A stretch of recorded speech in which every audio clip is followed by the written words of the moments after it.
Нашата история започва с пристигането на помощен автомобил в приюта. В този момент нашият герой Юн печели точки за заслуги за добрите си дела. Директорката на приюта се приближава към него, изразявайки своята благодарност и му казва, че без неговата помощ приютът е щял да бъде затворен. Юн отговаря: винаги обичам да върша добри дела и няма нужда да ми благодарите за нищо. В този момент виждаме как Юн печели допълнителни 500 точки заради думите си. Междувременно общият брой на точките му е доста значителен, надхвърля 11 000. Нашият герой след това започва да напуска мястото, а ние научаваме повече за него. Той няма дом или кола, а родителите му са починали. След това Юн пристига в къщата на Чичо Улу и му дава знак да отвори вратата. Чичо Улу го пита дали напоследък е вършил добри дела. Юн отговаря: разбира се, че да. Както знаеш, това беше последното желание на родителите ми, но в действителност Юн прави тези добрини заради системата, която притежава. Юн се качва в стаята си, влиза вътре и ни разказва, че родителите му са изчезнали безследно точно преди 2 години, оставяйки му само една система и едно съобщение. В този момент в града се случва нещо странно, вижда се червена луна и слаб глас казва, че идва бедствие и че само тези, които вършат добри дела, ще оцелеят. Юн сяда до прозореца, спомняйки си как през последните 2 години е вършил благотворителна работа и е натрупал много точки, но не знае за какво са му те. В този момент той поставя чаша вода на масата, но внезапно вижда как в чашата се появява червено петно, превръщайки я в нещо, наподобяващо кръв. Шокиран от това, той поглежда навън и вижда, че целият свят е придобил ужасяващ червен цвят. След това пред Юн се появява системата и го поздравява, че е станал допустим за участие в играта на греха, като му съобщава, че първото му участие ще бъде след точно 24 часа. Юн не разбира нищо от случващото се, затова се протяга да докосне съобщението на системата на пода. В момента, който го докосва, усеща, че ръката му потъва в кръвта. Юн започва да се чуди какво ще се случи по-нататък, когато на мястото се появява златна светлина.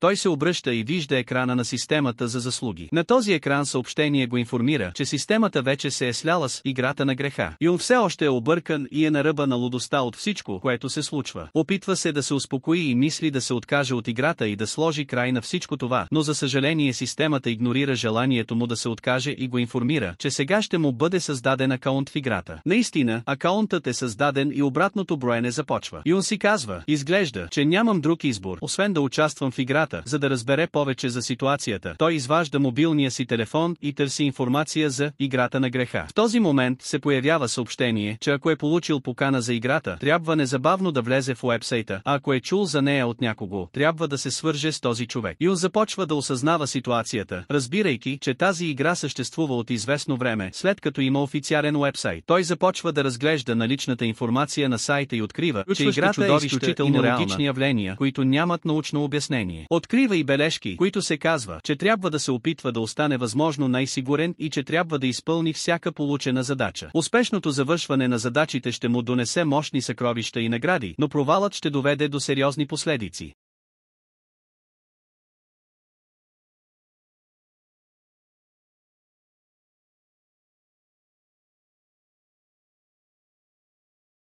Последната бележка на уебсайта гласи, че играта няма нищо общо с личния му живот. Юн размишлява над това за момент и осъзнава, че играта е изключително опасна, но също така е пълна с възможности. След това той си спомня, че вече има повече точки от всеки друг начинаещ в играта, затова решава да изчака до следващия ден, за да види какво го очаква. Също така си спомня, че през последните дни е събрал достатъчно храна, вода и дрехи, затова се подготвя и облича елегантен костюм. Но внезапно, докато се облича, забелязва, че предметите около него в апартамента започват да изчезват. Той се изплашва, когато вижда, че и собственото му тяло започва да се разпада. В този момент получава съобщение от играта, което го информира, че тя ще започне след 15 минути и че ще бъде прехвърлен в зоната за подготовка. Юен пристъпва в вортекса и се озовава на друго място. Внезапно се оказва седнал на маса и започва да оглежда обстановката, като забелязва, че има и няколко други присъстващи. Изведнъж един старец припада и Юен става, за да му помогне. В този момент някой удря по масата с ръка и всички го поглеждат изненадано. Мъжът започва да говори: всички сте начинаещи тук, нали? Той пита дали някой е участвал в играта преди. Момичето до него, видимо нервно, пита: значи ти си играл играта преди? И слуховете за нея в интернет са верни. Мъжът потвърждава, че всичко е истина и обяснява, че ще участват в играта веднъж седмично. Всички са шокирани и изпълнени със страх, когато чуват това. След това мъжът отново удря по масата, този път ядосано, и казва: трябва да разберете, че ще играете игра на живот и смърт съд веднъж седмично, докато смъртта най-накрая не ви настигне. Юен остава спокоен, осъзнавайки, че мъжът говори така, за да покаже опита си в играта. Затова Юен решава да се опита да му направи комплимент, за да събере полезна информация. Бързо започва да ръкопляска и казва: със сигурност тази игра няма да е предизвикателство за някой толкова силен като теб и се надявам да ме научиш от опита си. Мъжът, поласкан от думите на Юен, отговаря: но моят опит е скромен, и го съветва да не се замесва в чужди дела и да стои далеч от неприятности, тъй като оцеляването му е най-важното нещо тук. Мъжът продължава, като казва на Юен: нека ти дам няколко съвета. Първо, не се изненадвай от нищо, което видиш тук, защото ще срещнеш духове, призраци и демони, сякаш това е напълно нормално. Второ и най-важно, опитай се да не нарушаваш правилата на играта, защото това може да ускори смъртта ти. Юен слуша внимателно, припомняйки си, че в уебсайтовете се споменава, че правилата тук са променливи, но все още му е трудно да разбере напълно какво означава това. В този момент едно от момичетата се опитва да привлече вниманието им, като кашля, и казва: току-що получих съобщение да отворя магазина. Ако някой знае нещо за това, моля, помогнете ми. Всички са шокирани, защото получават същото съобщение в същия момент. Опитният мъж ги успокоява и им казва да разгледат съобщението, обяснявайки, че могат да купуват предмети от този магазин, но плащането се извършва чрез точки, които могат да бъдат спечелени само чрез игра и победи. Междувременно Юен слуша всичко и, разбира се, е много развълнуван заради точките, които притежава. Той става още по-развълнуван, когато открива, че може да използва събраните от него точки за заслуги, като всяка точка за заслуга се преобразува в точки за постижения. Юен започва да изчислява своите точки за заслуги и ги умножава по 10, осъзнавайки, че има 114 милиона точки. Накрая Юен намира предимството, което търсеше в точките за заслуги, които е събирал през последните 2 години. Влиза в магазина и започва да разглежда продуктите и техните цени, решавайки да преобразува част от точките си за заслуги, за да купи буквално всичко в магазина. Той преобразува 10 000 точки за заслуги и получава 100 000 точки за постижения в замяна. Без да чака, купува всички налични продукти. Внезапно се появява призрак и мястото се изпълва с звуци на песни. Всички чуват тази музика и едно момиче споменава, че също я чува. Опитният мъж внезапно изкрещева, когато осъзнава, че хаосът започва да се разгръща, и призовава всички да запазят спокойствие, като ги информира, че играта предстои да започне. Песните продължават да звучат и разбираме, че това всъщност е сватба на призраци, а булките седят сами. В този момент научаваме, че първата мисия на Юен и неговите спътници е да оцелеят, докато сватбата не приключи напълно. Всички са озадачени от мисията и изведнъж се появяват множество маси, пълни с хора, които превръщат цялото място в сватбена зала. Момичето, което е с Юен, се обръща назад и забелязва, че хората изглеждат много странно, почти като зомбита. След това тя се обръща към експерта и го пита за тях, а той отговаря: по-добре не питай. Колкото по-любопитна си, толкова по-голям е шансът ти да умреш. След това виждаме старец сред гостите, който се приближава до масата на Юен и казва: защо не ядеш? Юен изпитва ужас от аурата на стареца, но се опитва да запази спокойствие. Междувременно момичето с очилата отново пита експерта: какво трябва да правим сега? Експертът, видимо напрегнат, отговаря на всички и ги съветва да игнорират ситуацията и да останат седнали на местата си. Старецът отново заговорва, този път ядосано: обиждате ме, като отказвате да ядете в такъв радостен ден. Той извиква и моли някой да им предложи питие. Хората откликват на молбата му и започват да се приближават до масата на Юен, предлагайки напити. Юен обмисля ситуацията и забелязва, че всички изглеждат бледи и изключително гладни, въпреки изобилието от храна. Той заключава, че нещо не е наред с храната. В този момент две момичета внезапно се приближават до Юен, едната му предлага питие, а другата му поднася храна. Юен обаче устоява на изкушението, като държи устата си затворена и не прави нищо. Това, което се случва с Юен, се повтаря и с останалите, докато накрая един от възрастните мъже, обзет от страх, се съгласява да изпие питието, предложено му от малките деца до него. След като изпива чашата, той казва: вижте, направих каквото поискахте и изпих чашата, сега ме оставете на мира. Но внезапно мъжът изпада в шок, пада на земята и започва да пени от устата. Призраците наоколо започват да му се присмиват, казвайки: вижте, този човек написа още от първата чаша. Момичето, което беше с Юен, се приближава до възрастния мъж, за да провери състоянието му, и открива, че е бил отровен. Юен е озадачен и започва да размишлява, осъзнавайки, че тази игра е изключително опасна. Внезапно системата на Юен се активира и му дава нова задача: ако спасиш някой от своите спътници, ще спечелиш точки за заслуги. Юен разбира мисията и поглежда към останалите си спътници, които са изплашени и разстроени от сцената пред тях. Той стига до извода, че тази система за заслуги е нещо, което само той притежава. След известно време момичето с очилата не може повече да издържи на напрежението и започва да плаче, молейки експерта да спаси стареца. Експертът се ядосва и крещи, че старецът сам не е послушал съветите и изпил напитката булката, а ако той се опита да го спаси, всички могат да бъдат застрашени. В този момент Юен се изправя и казва: не се притеснявайте, аз ще спася стареца. След това изважда хапче против отравяне, което е купил от магазина, способно да лекува случай на отравяне. Юен се усмихва и казва: добре, че успях да използвам продуктите, които купих от магазина. След това се приближава до стареца и поставя хапчето в устата му, докато всички го наблюдават с интерес. В момента, в който Юен поставя хапчето в устата на стареца, тялото му започва да излъчва златиста аура и той незабавно се връща в нормалното си състояние. Момичето с очилата е изумено от бързото действие на лекарството, докато Юен остава фокусиран върху състоянието на стареца. Старецът му благодари, казвайки: без теб щях да съм мъртъв сега. Юен му се усмихва и внезапно системата му го информира, че е изпълнил мисията и е спечелил 7000 точки за заслуги. Юен изпитва огромна радост, защото тази мисия му носи значителни ползи. След това забелязва няколко други налични задачи, сред които са: да оцелееш през цялата сватба, да спасиш булката на всяка цена, да откраднеш статуята на майката призрак и да разкриеш истината зад тази сватба. Юен размишлява и си казва: основната задача за оцеляване изглежда много лесна, но възнаграждението за точки е минимално. Страничните задачи обаче са трудни, но предлагат много точки. Внезапно момичето с лилавата коса забелязва, че всички гости са изчезнали и посочва това на останалите. Всички реагират шокирано, а Юен казва: възможно е, те си тръгнаха, когато не сме обръщали внимание и сега вероятно се подготвят за нещо друго. В този момент младият мъж с шапката изпада в паника и казва: аз си тръгвам от тук, не искам да стоя тук, но експертът се опитва да го спре, казвайки му да се успокои и да не бърза. Все пак младият мъж продължава към вратата и опитва да я отвори, но открива, че е заключена. Експертът бързо реагира, хваща го и го хвърля на земята, казвайки: не можеш да правиш необмислени неща, иначе ще умреш. Младият мъж се ядосва от думите на експерта, но в крайна сметка решава да замълчи. В този момент Юен се приближава до тях и говори на експерта, казвайки: между другото, нашият приятел е прав, не можем просто да стоим тук и да не правим нищо. Гостите сега са враждебни към нас. Експертът остава категоричен в своето мнение, казвайки: но ако си тръгнем от тук, може да попаднем в капан. Юен отговаря: грешиш, защото тук имаме съюзник и той ще ни предостави цялата полезна информация. Разбира се, всички са изненадани от думите на Юен и започват да се чудят кой ли е този съюзник. Юен отговаря: съюзникът е булката. Той обяснява, че настоящото събитие е сватба на призрак и булката е със сигурност жертва на това, което се случва тук, и тя ще ни помогне. Експертът възразява на предложението на Юен, отказвайки да приеме помощ от булката, казвайки: но тази булка може да бъде призрак като тях и да ни нарани в крайна сметка. Междувременно младият мъж, който беше хвърлен на земята, се изправя и решава да се присъедини към Юен, за да му помогне. Дори момичето с лилавата коса, усещайки, че Юен може да крие нещо, решава да се присъедини към него също. Старецът, който също иска да отиде с Юен, защото той го е спасил по-рано, е помолен от Юен да почива за сега. Момичето с очилата е много разкъсано, но държи ръката на експерта и казва, че ще остане с него. Разговорът свършва и Юен говори с експерта, молейки го да бъде бдителен към хората, които остават с него. Юен също добавя: ако сте в опасност, искам да издадеш силен шум, за да те чуя, и ще се опитам да помогна. След това Юен тръгва с двамата, които се присъединиха към него, и се насочват към сградата на булката. Когато влизат, откриват булката седнала по средата, заобиколена от ужасяващи статуи от всички страни. Приятелят на Юен се изплаши от гледката и казва, че да има хартиени фигурки в сватбената зала носи нещастие, но Юен го успокоява, казвайки: не се притеснявай за нищо, това е сватба на призрак. Той слага ръка в джоба си, държейки нещо специфично, и се приближава до булката, казвайки й: ние с моите спътници сме попаднали в този капан. Можеш ли да ни помогнеш да избягаме от тук? Юен чака, но когато не получава отговор от булката, решава да вдигне вуала и да я разкрие, само за да бъде шокиран, когато открива, че тя всъщност е просто хартиена булка. Юен, изумен, извиква към приятелите си: къде е истинската булка? Междувременно момичето с лилавата коса е озадачено от увереността на Юен, че наистина има истинска булка в този място, като си мисли: изглежда този момче има информация, която никой друг не знае. Разбира се, Юен знаеше за булката благодарение на системата и задачата, която тя му беше дала. Юен започва да размишлява за мисията и си спомня, че името на булката е Бай, и продължава да се чуди къде може да бъде тя. Момичето с лилавата коса говори на Юен и казва: позволи ми да прегледам стаята, може би ще открия някаква тайна врата или нещо подобно. Тя започва внимателно да инспектира стаята от една страна на друга, докато не се сблъсква с нещо и забелязва, че това е врата. Тя се обръща към приятелите си и ги информира: част от леглото тук е кухо. Юен е впечатлен от нея, защото тя беше първата, която откри, че старецът е умрял, и сега доказва отново смелостта си, откривайки този полезен детайл. След това Юен и неговият приятел се насочват към леглото, премахват хартиената булка и я хвърлят на земята. Когато всички достигат до до леглото, хващат ръба му и го повдигат заедно, разкривайки стълба, водеща на друго място. Приятелят на Юен се чувства оплашен и го пита дали наистина ще слязат там. Юен, който също се чувства нервен, отговаря: трябва да сляземе. Те наистина слизат по стълбите, носейки свещ, за да осветяват пътя. Когато започват да се движат, момичето с Юен отбелязва, че има само един път, по който да вървят. Те следват този път и докато вървят, приятелят на Юен спъва се обект на земята. Когато се обръща да види какво е накарало да се спъне, той е шокиран и пада на земята от ужас. Когато открива, че е човешка ръка, той започва да вика, но момичето с тях остава невъзмутено, пристъпвайки напред, за да разгледа ръката и казва: това не е истинско, просто е направено от хартия. Озъртайки се, момичето забелязва, че има много хартиени фигури, разпръснати наоколо. Приятелят на Юн вдига едно от повредените фигури и пита дали всички фигурки тук са счупени. Юн, замислен и с нарастващо притеснение, отговаря, че тук има 6 фигурки, същият брой като тях в играта. Юн започва да се тревожи все повече, заподозирайки, че тези фигурки са били играчи като тях, които са били превърнати в тези хартиени форми. Той продължава да говори на своите спътници. В древността, когато богата булка се омъжвала, тя пътувала в процесия с приданото си. Това приданото не включвало само бижута и пари, а и роби. Сега искам да ви кажа, че ние, шестимата играчи, може да станем част от това приданото на призрачната сватба. Юн замислено добавя, тъй като булката е фалшива, както и стаята с приданото, това означава, че истинската сватбена стая трябва да бъде в края на този път. Той завършва: трябва да бъдете готови, защото може да се превърнем в фигурки сами. Приятелите на Юн стоя замръзнали от страх, но той ги оставя и започва да тича, като им казва, че няма време за губене и трябва да намерят булката възможно най-бързо. Приятелите му го последват и след известно време бягане най-накрая намират вратата, която търсят. Юн бързо я отваря и когато влизат, те откриват булката вътре в стаята. Юн е сигурен този път и им казва: това е истинската булка. В този момент булката лежи в сън, а приятелят на Юн я приближава и вдига вуала и кратко, откривайки, че булката е жива и диша, но е в безсъзнание. Юн се приближава и пита: можем ли да я събудим? Приятелят му разглежда булката и отговаря: изглежда, че е в кома и не знаем кога ще се събуди. В този момент Юн се обръща към приятеля си и го моли да дойде поблизо, за да им помогне. Той им казва да се редуват и да носят булката. След известно време, Юн и приятелите му успяват да изнесат булката и да напуснат стаята. Изведнъж чуват звука на някой, който тича към тях. Юн се отправя към звука и открива, че това са старецът и момичето с очила, които останаха навън, изглеждайки изключително изплашени и молейки за помощ. Юн е шокиран от външния им вид и пита: какво се случва? Старецът отговаря: гостите идват сега, за да ни убият. Момичето добавя: този път идват с брадви и остри инструменти и нашият приятел навън се опитва да се защитава сам. Юн бързо се опитва да поеме контрола над ситуацията, като казва на приятеля си до него да се грижи за булката, докато той изведе останалите навън, за да видят какво се случва. Експертът стои пред призрачните гости и виждаме, че е повикал своя призрачен слуга. Той говори на гостите, казвайки: ако някой от вас се приближи, моят призрачен слуга ще ви убие веднага, но призрачните гости не се трогват и всички се втурват към него едновременно, без колебание. Призрачният слуга ги удря с меча си и ги праща да летят. Юн наблюдава призрачния слуга и заключава, че това е силата, която техният експерт е придобил в играта. Но изведнъж и странно, призрачният слуга скача и налага експерта през гърба. Юн е шокиран и се чуди, как може този призрак да нападне своя господар. Когато гледа експерта, той забелязва много белези по тялото му, осъзнавайки, че това е цената за използването на призрачния слуга. В този момент системата на Юн се появява и го поздравява за способността му да анализира ситуацията. Системата му разкрива, че има 9 други подобни неща, които трябва да открие, за да получи ръководството като награда. Юн разглежда информацията за призрачния слуга и открива, че името му е слугата на болката, ниско ниво призрак, чието удоволствие е да измъчва своя потребител. Междувременно момичето с очила е удивено от силата, която притежава техният експерт, но Юн не е. Той е притеснен, защото експертът няма да може да издържи още много поради вредата, която му причинява призракът. Юн се обръща към стареца и пита дали са намерили начин да избягат от това място. Старецът отговаря: намерихме кратка стена на запад, която можем лесно да преодолеем. Юн чува това и всички започват да се насочват към стената. Юн говори на експерта и го подканва да ги последва към западната стена, но нещата не вървят толкова гладко, колкото са планирали. Старият призрак заповядва на последователите си да хванат Юн и екипа му. Призраците се приближават бързо и точно когато един от тях изглежда готов да атакува момичето с очила, другото момиче се движи бързо, ритвайки призрака и изпращайки го да лети. В същото време друг призрак я атакува отзад, но тя го вижда, хваща ръката му и го хвърля на земята, след което нанася мощен удар, който го унищожава. Мъжете в екипа са потресени от действията и кратко и я гледат с неверие. Тя им вика: защо стоите там? Да избягаме сега. В този момент експертът се присъединява към тях и казва: за съжаление, не мога да използвам духа слуга повече. Мога да го използвам само за 3 атаки. Юн отговаря, като изважда златен амулет от джоба си и казва: изглежда ще трябва да взема отчаяно решение. Експертът е изумен, когато вижда как Юн изважда амулета и забелязва, че духа слуга се страхува от него. След това Юн използва амулета, който има, освобождавайки мощна златна светлина и започва да рецитира някои думи, за да активира магията. След като завършва, той хвърля 3 амулета към призраците и изведнъж избухва голям огън, който изгаря всичко по пътя си. Експертът е още в шок от амулета и казва на Юн: ако имаш още такива, използвай ги сега, за да унищожиш всички. Но Юн отговаря: не се вълнувай твърде много. Този амулет е предназначен за убиване на демони, а тъй като повечето от нещата, с които се сблъскваме, са призраци, няма да може да ги убие. Експертът, шокиран, пита Юн: какво можем да направим сега? Юн се усмихва и казва: нека се придържаме към първоначалния план. Юн започва да бяга и скача през стената, за да избяга, като подканва останалите да направят същото. Всички го последват и успяват да избягат. Междувременно виждаме някои врагове, които патрулират района и ги търсят. В този момент експертът и момичето с лилава коса се крият в сено. Изведнъж те скочват отзад, нападайки враговете и след това влачат телата им, за да ги скрият. Накрая целият екип се събира в една стая. Момичето с лилава коса говори на всички и казва: трябва да продължим да се движим. Всеки в това място ни търси. Мъжът с шапка поглежда Юн и пита: какво трябва да правим сега? Юн започва да мисли и осъзнава, че те са спасили булката и са избягали от района, но сватбата все още не е приключила. Той се чуди защо и усеща, че нещо липсва, нещо, което все още не са открили. В този момент булката, която беше в безсъзнание, издава звук и момичето с очила го забелязва и казва на всички, че Бай започва да се събужда. Наистина, Бай отваря очите си и Юн се приближава до нея, за да я провери и я пита дали си спомня името си. Бай колебливо отговаря с името си и след това пита: кои сте вие? Юн отговаря: в момента сме Trapped in a Ghost Wedding и искаме да знаем дали знаете нещо за тази сватба. Бай отговаря: не помня нищо, освен че бях отвлечена преди няколко дни, за да бъда булка и не знам защо. Юн се опитва да обясни по-нататък, казвайки: все още не знаем как да приключим тази сватба и ако не го направим, може да умрем всички. Освен това, ако сватбата не завърши, твоята съдба няма да е добра. Накрая моли да опита да си спомни нещо, което може да ни помогне. Бай се опитва да си припомни някои спомени и изведнъж си спомня и казва: имаше жени, които ме накараха да облека булчинската рокля и чух стареца да говори с някого друг, казвайки му, че пътят от родовата зала до храма на Нянг трябва да бъде ясен, за да не се забави сватбата. Юн чува името на храма и чувства тревога, защото добре знае, че храмът е свързан с лордът на трите реки. След това поглежда към приятелите си и казва: мисля, че трябва да отидем до родовата зала, за да приключим тази сватба. В този момент приятелят на Юн е обзет от страх и отхвърля идеята, казвайки: това място е пълно с призраци и всеки, който се опита да влезе там, трябва да е луд. Но Юн, вече подготвил своя план, не се влияе от възраженията на приятелите си. Той изважда талисман и казва: всеки проблем тук има решение. След това използва талисмана, който е магия за прикритие, която скрива всеки в радиус от 5 метра около Юн. Когато магията се активира, Юн предупреждава приятелите си да бъдат много внимателни, защото тяхната невидимост ще бъде разкрита, ако някой ги докосне. След това всички започват да се движат заедно и се втурват към родовата зала. Юн им информира, че продължителността на магията е ограничена. След известно време достигат до стълбите, които водят към храма. Плахият приятел на Юн се развълнува и започва да маха с ръката си пред един от призраците. След това поглежда към Юн и му казва, че наистина са невидими. Юн, раздразнен от поведението на приятеля си, му казва да спре да се шегува. Те продължават по стълбите, докато достигнат до входа. Отварят вратата, влизат в залата и затварят вратата след себе си. В този момент момичето с лилава коса забелязва нещо и казва на Юн: между другото, тук има стълба, която води до върха на планината. Юн я чува и казва: добре, да се движим сега и да видим дали можем да открием нещо там. Изведнъж Юн е изненадан от нещо неочаквано. Той намира книга за историята на селото, бързо я взима и я отваря, за да разбере какво съдържа. Докато чете, Юн научава, че през 17-та година от управлението на император Лонг от небето паднал черен дъжд, който причинявал неуспехи в земеделието и водел до ужасен глад, довел до канибализъм. От тогава зли духове започнали да се появяват и да се разпространяват навсякъде. След това откритие групата продължава да се движи и излиза през задната врата, за да се изкачат планината. В този момент Юн протяга ръка към Бай, за да и кратко помогне да се изправи и я пита дали знае нещо за черния дъжд, споменат в историята на селото. Бай е изненадана от въпроса и осъзнава, че никой всъщност не знае истината, тъй като има много слухове около темата. Тя разказва, че сред тези слухове се е говорело, че императорът бил зъл и убивал добри хора, и че небето се разгневило от престъпленията му, което довело до черния дъжд. Бай продължава да казва, че всъщност е чула за този дъжд отдавна и е искала да се върне тук, за да разбере повече, след като напуснала мястото. В този момент страхливият човек прекъсва, подигравайки се на Бай, казвайки, че сигурно не е дошла тук заради призраците и чудовищата, които я спират. Момичето с лилава коса се ядосва на думите му и го удря силно по главата, казвайки му да спре да говори така. Междувременно Юн продължава да размишлява и казва: историята споменава, че храмът Ниан е спасил селото от черния дъжд, но в същото време е превърнал селените в полупризраци и полудемони. Точно тогава експертът внезапно вдига ръка и казва на всички да спрат. Момичето с очила го пита какво става, а експертът, изглеждайки напрегнат, отговаря: пристигнахме. Всички поглеждат към храма и забелязват страховития му вид и зловещата аура около него, което ги изпълва със страх. Внезапно експертът осъзнава опасността от ситуацията и насърчава всички да избягат бързо, тъй като няма да могат да се справят с това място, но докато крещи, фигура излиза от храма и им казва: сега, след като сте стигнали толкова далеч, не можете да се върнете. Експертът не се колебае и призовава своя призрачен слуга да атакува нахлуващия с камшик, но непознатият лесно хваща камшика и пита експерта дали е от секта на инкарнацията, защото използва сили за екзорсизъм. Експертът отговаря: не знам за какво говорите. Мистериозната фигура отговаря: докато подготвя талисман, призрачният слуга с вас всъщност е дух на дива лисица, затова никога няма да подценя силата му срещу зъл дух като този. Тогава странен кръг се появява в ръката на мистериозния човек, който го вдига, и за секунди той прави така, че призрачният слуга изчезва от сцената. Юн е изпълнен с загриженост и шок от това, което току-що се случи, и казва: не мога да повярвам, че нашият враг успя да контролира призрачния слуга само с махване на ръката си. Той мисли си, че този противник е силен и няма да бъде лесно да се справят с него. Мистериозната фигура продължава да изтегля призрачния слуга, докато го поставя в съд и казва, че е непълен, но все пак се счита за рядък артефакт. След това мистериозният човек запечатва съда със слугата и в този момент експертът, който е използвал духа, рухва на земята и губи съзнание. Фигурата се обръща към Бай със страховит поглед и я пита дали е призрачната невеста. Бай, уплашена от външния му вид, пада на колене и го моли да не се приближава. Фигурата постепенно се приближава и казва: кожата ти е като сняг и чертите ти те правят идеалната невеста. Майката на призраците, която ще те ожени, ще бъде много доволна. В този момент Юн намесва и пита мистериозната фигура какви точно са изискванията на майката на призраците за невеста. Фигурата се ядосва и го гледа с ужасяващ поглед, казвайки: как смееш да ме прекъсваш. Юн е изпълнен със страх, но се опитва да спечели време, за да намери възможност да приключи играта. Той казва на мистериозната фигура: не се притеснявайте, ние сме приятели на невестата й, както знаете, все пак ще умрем скоро. Противникът е впечатлен от разсъжденията на Юн и му се усмихва. След това поглежда дрехите на Юн и казва: дрехите ти са намръщени. Изведнъж фигурата поставя ръка на рамото на Юн, правейки външността му още по-страшна, и казва: знам, че ще умреш скоро и именно това те прави достатъчно смел да ми говориш по този начин. Той се приближава още повече и пита: кажи ми, кой всъщност си ти? Юн отговаря на врага, който сега научаваме, че е свещеник, като казва: всъщност съм